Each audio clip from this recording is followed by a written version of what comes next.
So I'm your presenter today, and this is something I only do once or twice a year when something really important is happening in the industry that I think we all need to be aware of.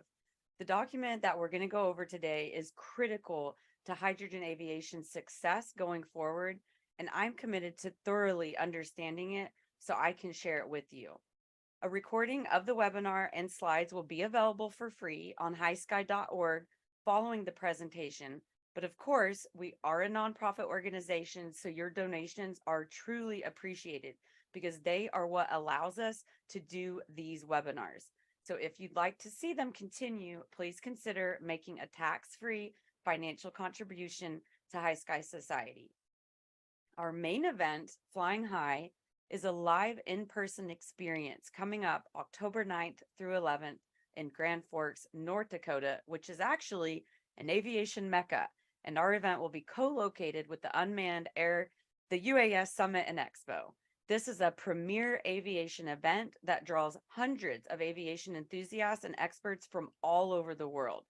And we are honored to have a hydrogen presence at the event this year. Tickets to Flying High are available now on HYSKY.org. We still have a few sponsorship packages left if you hurry. Plus, there are many exciting surprises and bonus activities that we're offering as well. So go to HYSKY.org, get registered, and mark your calendars. This event will be epic. Don't miss it. All right, so let's get into the U.S. National Clean Hydrogen Strategy and the implications for aviation. I'm Danielle McLean, HYSKY Society founder and CEO. So first off, we'll just kind of introduce the document. On June 5th, 2023, DOE released the U.S. National Clean Hydrogen Strategy and Roadmap. The roadmap addresses climate change, shows that H2 is an abundant, versatile energy carrier that can be produced using various methods. It outlines the potential for clean H2 to expand renewable power generation and reduce carbon pollution by 10% by 2050, and can create 100,000 jobs by the end of the decade. The document calls for collaboration and engagement from all stakeholders, including government agencies, state and local governments, businesses, nonprofit organizations, environmental groups, and energy justice advocates. The document highlights the government's commitment to coordinating efforts and tapping into the creativity and innovative spirit of the American people to build a clean H2 economy. And by the way, everybody, happy Juneteenth.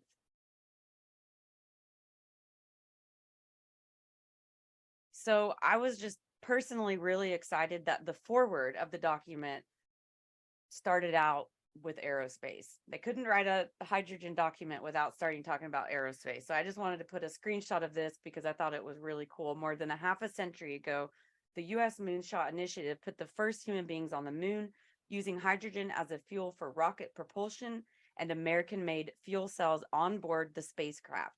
Since then, the nation has continued to be a world leader in hydrogen and fuel cells. And at Flying High in October, we're actually going to have lessons from space, and we'll learn more about that.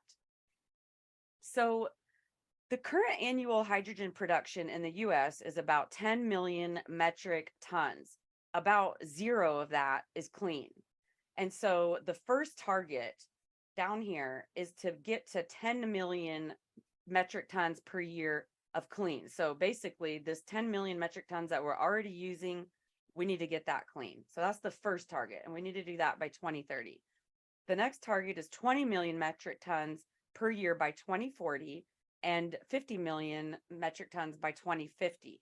Once we get to 50 MMT by 2050, that'll enable 10% emissions reductions just by mass producing clean hydrogen. And the document really focuses on 3 strategies to reach these targets. And the strategies are targeting strategic high impact uses for clean hydrogen, reducing the cost of clean hydrogen, and focusing on regional networks. So we'll dive into strategy 1. Target strategic high impact uses of clean hydrogen. So first, let's define what they mean by high impact users. And these are who they listed: chemicals, steelmaking, hydrogen blends, medium and heavy duty trucks and buses, maritime and ports, aviation and SAF, rail, backup stationary, energy storage, and electricity generation. So you can read in the document in depth on all of these, but this is an aviation nonprofit, so we're going to focus on aviation and SAF production. And that kind of goes basically for the rest of this presentation. There's a lot more than I'm going to cover today, but I'm going to cover what I felt was relevant to us in the aviation industry. So SAF, okay, so the deployment of SAFs is essential to decarbonizing this sector. And a lot of us tend to be sort of, I guess, not in agreement with that statement, because we often think of it's an either or, it's either SAFs or hydrogen. But reading this document really helped me change my perspective on that, and I'll explain why. So the SAF Grand Challenge goals are to get to 3 billion gallons of SAF per year by 2030 and 35 billion gallons by 2050 to meet 100% of aviation fuel demand by 2050. Here's the key: approved pathways of making SAF require hydrogen as a feedstock. So basically, to produce SAFs at scale and make them as clean as possible, they will need hydrogen as a feedstock. So using clean hydrogen as a feedstock creates a humongous demand for clean hydrogen, which drives down cost, which makes more people want to purchase green hydrogen, like airlines and airports and the like. So that actually drives up the demand and drives down the cost. And Net Zero Tech is conducting cost and emissions analysis of future pathways to identify fuels with the greatest potential. So this is not direct hydrogen, meaning, going into a fuel cell or a hydrogen combustion engine, but the SAF production with clean hydrogen feedstock could lower the cost of clean hydrogen, make direct hydrogen more attractive to long-term off-takers. A long-term off-taker would be an airline or an airport, create more demand for clean hydrogen. Remember this word long-term off-taker, and think about airlines and airports when we move through this document. Direct use of hydrogen. The document does include both SAF and direct use of hydrogen. So direct use of hydrogen is being demonstrated for aircraft in specific market segments, such as short duration flights and UAVs. There's other things happening as well, but these are the ones that the document states. We all know, most of us here know, that hydrogen storage is a challenge. Hydrogen fuel cells offer the benefit of both zero carbon and zero criteria pollutant emissions from the exhaust. Several industry projects, Zero Avia and Otto, are developing the 19-seat, 1,000 nautical mile aircraft, and Airbus has 3 design concepts, both focusing on fuel cells or hydrogen combustion systems. The roadmap will be updated at least every 3 years, as required by the bipartisan infrastructure law. And that's important because I have identified some gaps where I think we as an industry can influence the next update. So, if you don't like everything that you hear today, remember, it'll be updated. I think actually it says 2025. So it says at least every 3 years, but I think it's going to be 2025.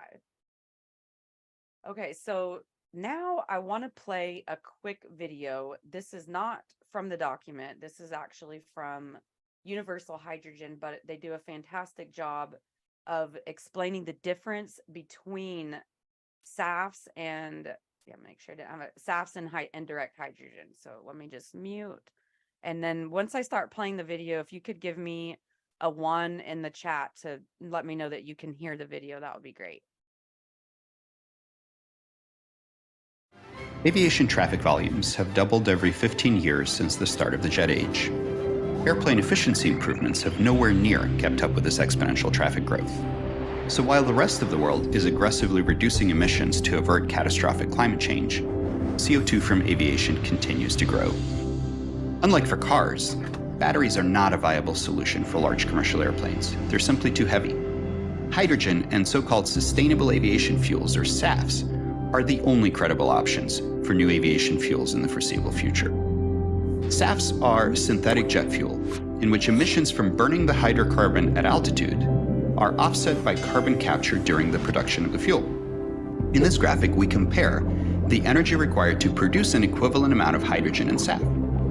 In order to make this an apples-to-apples comparison, the hydrogen is green liquid hydrogen produced using water electrolysis, and the SAF is produced using the most mature powered liquid process, capturing an equivalent amount of CO2 to that which is emitted by burning the fuel.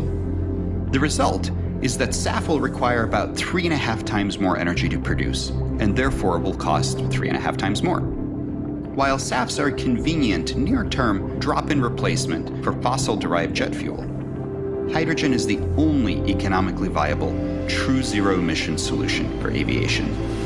And it's coming to the skies sooner than you think.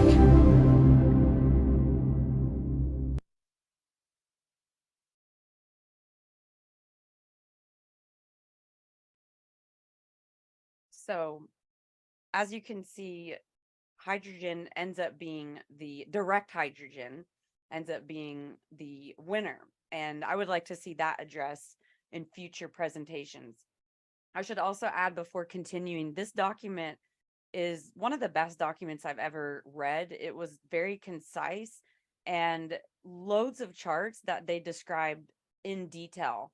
So I'm super grateful to the Department of Energy, and I think it's a huge accomplishment. It's the most that I've seen aviation referenced, I think 31 times in a document to this scale. So it's a really great thing. And so we don't just want to discount, oh, they got this wrong, or I don't think they're on the right path. And they want to hear, they encourage industry to give them feedback. And almost every page, they let you know this is a living document and we want you to inform us. So I love what they're doing. I think it's great. But right now, government agencies' focus is on the use of clean hydrogen for decarbonizing segments such as industry and heavy duty transportation that are difficult to electrify. The early markets where agencies, we're going to skip that sentence. Don't worry about that one. So focusing on early markets can provide opportunities for early hydrogen takeoff. This is what I wanted to get to.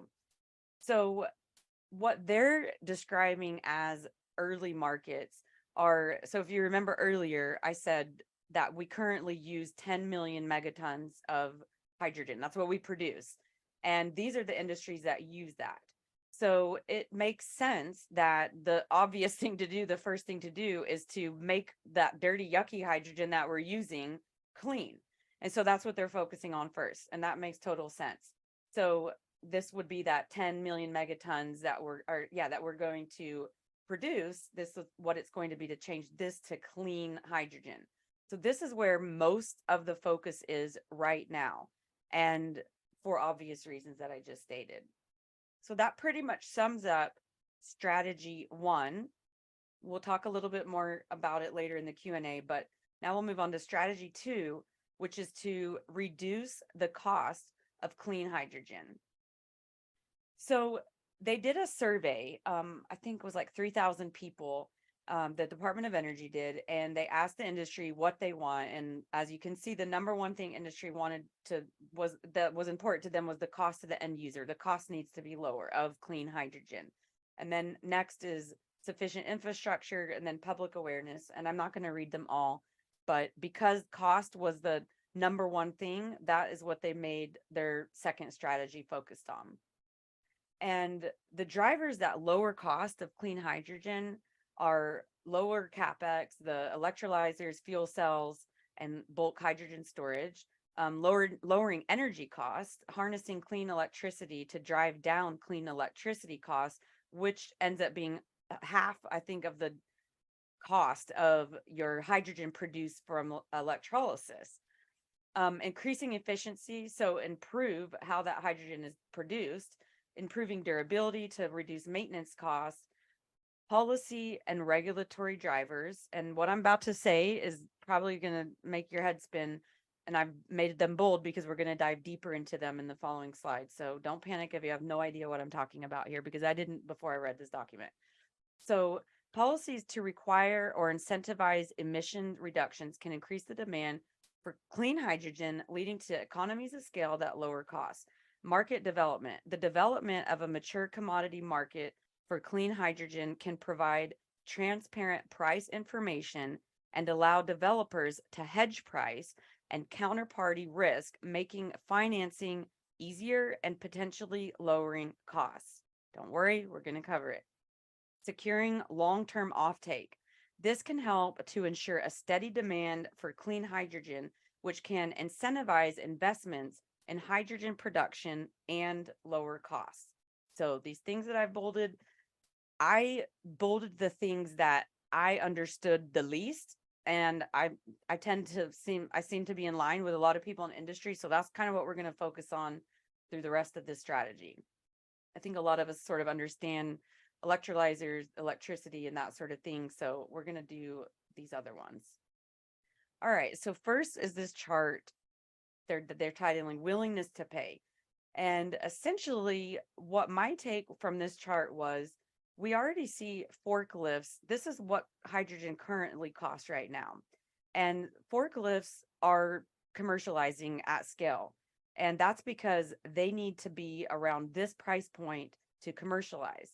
And once we see $5, then we see buses and commercial trucks. And you can see buses and commercial trucks are coming online because it's getting really close to that price point. So you can kind of think of it as like a domino effect, where the lower the price goes, then these other industries come online. And you might be saying, well, I don't see aviation on there. Well, this is one of the gaps that I talked about. They're putting SAF and biofuels here. So you can sort of think of aviation at this $3 price point.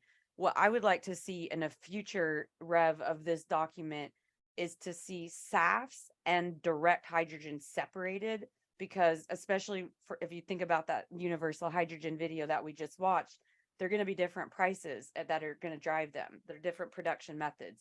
So I would really like to see that separated. But for now, just think of aviation and SAF and direct hydrogen in this section, because that's the best we got right now.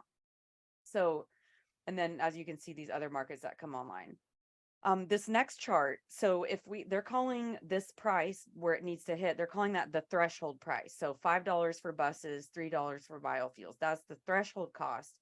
This next slide, this is, if we meet that threshold cost, this is the demand of the hydrogen. So you can see over here, it'll tell you how much. So if we met the $3 threshold cost, then the demand, and again, biofuels and PTL, power to liquid fuels, think of aviation in this section since SAF is in there, then the demand would be about 10 million megatons per year. And then these are the other price, I'll let you read more deeply into this chart. I don't want to go into there's conservative and more liberal, but essentially that's what it's saying. Once we get to $3, you're going to see about 10 million megatons per year demand. And so even if it wasn't direct hydrogen and we got to this, remember that demand, creating that demand for the clean hydrogen drives the cost down for everything else. So if SAF can create that demand for clean hydrogen, then that also creates the demand for direct hydrogen, because it brings the cost down significantly. So that's what really opened my mind with this document, was seeing, oh, okay, I see how SAF can drive direct. And it's important to note that SAF is easy to do for an airline airport perspective, because it can use the same infrastructure.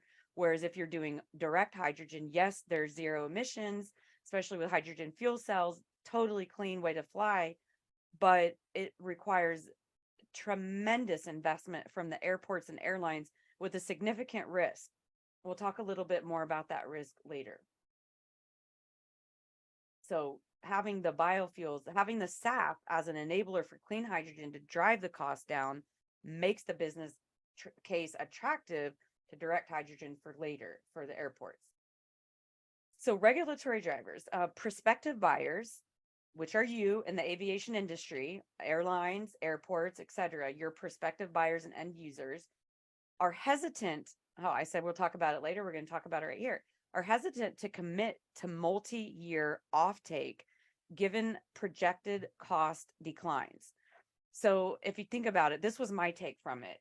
if you produce hydrogen and I'm an airline and you're telling me you can sell me, or I'm an airport and you're telling me you can sell me hydrogen right now at say $25 a kilogram, but in 5 to 10 years I can get it for $3 to $5 a kilogram. Why would I buy it right now? Right? I don't want to buy it right now. I want to wait for it to get cheaper.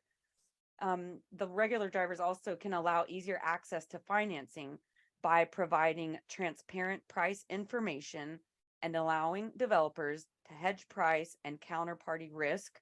I'm saying that again. We're going to dive deeper soon. The development of price transparency and standard contract terms are necessary prerequisites for a functioning commodity market for clean hydrogen, and regulatory drivers at the state and federal level could help provide these. I know a lot of that probably didn't make sense, but we're about to unpack it. So don't fret. And think about end users and offtake as the airline and the airports. And that's what we're going to really need to see happen. Okay, I'm just going to read this to you verbatim. Transparent price information refers to the availability of clear, accessible, and up-to-date information about the price of a commodity in the market. This transparency allows all market participants to make informed decisions based on the same set of information. For example, in the oil market, prices for crude oil are widely reported and updated in real time. These prices are influenced by a variety of factors, including supply and demand, geopolitical events, and market speculation. Because this information is publicly available, companies that produce, refine, or use oil can make informed decisions about when to buy or sell oil, how much to produce, and whether to invest in new projects. In the context of the strategy and roadmap of this document that we're reviewing, transparent price information for clean hydrogen would mean that all market participants have access to up-to-date information about the price of hydrogen. This could help to facilitate the development of a mature commodity market for clean hydrogen, as it would allow producers, buyers, and investors to make informed decisions. It could also help to reduce price volatility and risk, which could in turn lower costs and encourage further investment in hydrogen production. So this is something that the oil industry has done that we could totally do in hydrogen and in aviation. And the DOE is committed to helping the industry do this. So I'm really looking forward to contributing to this, and that's going to require all of us to be involved in. So I'm looking forward to see where that goes. Okay, the next one that kind of made my head spin was hedging. So hedging price refers to a strategy used by businesses to protect themselves against price fluctuations in the market. In the context of commodities like hydrogen, a company might use financial instruments known as derivatives to lock in a price for a future purchase or sale of the commodity. This is known as hedging. For example, if a company expects the price of hydrogen to rise in the future, it might enter into a contract today to buy hydrogen at a specified price at a future date. This way, even if the market price of hydrogen rises as expected, the company is protected because it can buy hydrogen at the lower price specified in the contract. This is known as a hedge against rising prices. Similarly, if a company expects the price of hydrogen to fall, it might enter into a contract to sell hydrogen at a specified price at a future date. If the market price falls as expected, the company can still sell at the higher price specified in the contract, protecting it against falling prices. In this roadmap, the document mentions the development of a mature commodity market for clean hydrogen can allow developers to hedge price and counterparty risk, meaning they can protect themselves against price fluctuations and the risk that the other party in a contract will not fulfill their obligations. Okay, for me, in reading this 100-page document in a couple of days, this probably stood out for me as the biggest opportunity for aviation in getting airlines and airports involved with the regional hubs and the hydrogen producers, which we'll talk about in the next section. But I think this is where we can get extremely creative. and how we might bring this. And we can learn from what oil and gas has done, but we get creative. We make deals where everybody wins. And I think that's just how we move forward. But that's, for me, a key takeaway. All right, strategy 3, focus on regional networks. So as many of you know, the H2 hubs, they focus on large scale, commercially viable deployment of clean hydrogen by matching supply scale up with growing regional demand. They're co-locating large scale clean hydrogen production with multiple end users. Hydrogen or aviation is an end user. So co-locating with end users, think about that, can lower the cost of hydrogen development and necessary infrastructure. A regional strategy allows companies to benefit from industrial clusters, including shared infrastructure, transportation systems, and a well-trained labor pool that can be shared amongst industries, different industries. Industrial clusters also promote knowledge sharing, social and civic engagement, and stronger regional economies. Regional clean hydrogen hubs will create networks of hydrogen producers, consumers, and local infrastructure to accelerate hydrogen as a clean energy carrier. Shared scaled infrastructure, shared. I can't emphasize that enough. Shared scaled infrastructure is critical to reducing the delivered cost of clean hydrogen and ensuring commercial scale for use cases. So what do they mean by shared? Think about a hydrogen hub where they're mass producing hydrogen. You don't just want to have one customer, but if you have, let's say you have close to you, you have an airport nearby, you have regional buses, and maybe you have some SAF production. There's all these use cases that could be located at or near a hub. And the closer they are to the hub, as we've been saying for years at HYSKY, the cheaper it will be, because as this next bullet says, midstream infrastructure. And what they mean by midstream is simply transporting the hydrogen. So getting the hydrogen from A to B, that is underdeveloped, and it requires rapid scale up with investment requirements growing from 2 billion to 3 billion from 2023 to 2030, increasing 15 billion to 20 billion annually from 2030 to 2050. So basically what these regional hubs do, and co-locating with the regional hubs, reduces the need for that midstream requirement. Eventually we'll get to that where we're all connected with hydrogen, but if you want to operate earlier, then co-locate with the hubs so you don't have to wait for that entire network to be developed. Stakeholders indicate a strong interest in leveraging abundant energy sources like biomass or infrastructure such as energy storage. And whoops, I put the logo over that. The stakeholders provide examples where disadvantaged or tribal communities could be engaged, and examples of potential opportunities. We'll also talk about that more later. These are the regions that have been identified so far. As many of you know, April 7th was the deadline to submit a paper for a hydrogen hub. And I think there were 79 submissions out of I'll say it on the next slide. But yeah, 79 applicants, and 33 out of those were invited to submit a full application. So this is not the full list, but I just want you to kind of get an idea. And in fact, if you read the document, I encourage you to look at the charts. They're going to dive really deep into what they're looking for in the hubs. And so even though some of the hubs aren't being public about if they've gotten invited to submit a full application, you can deduce where they might be based on the criteria. So I encourage you to have a look at that.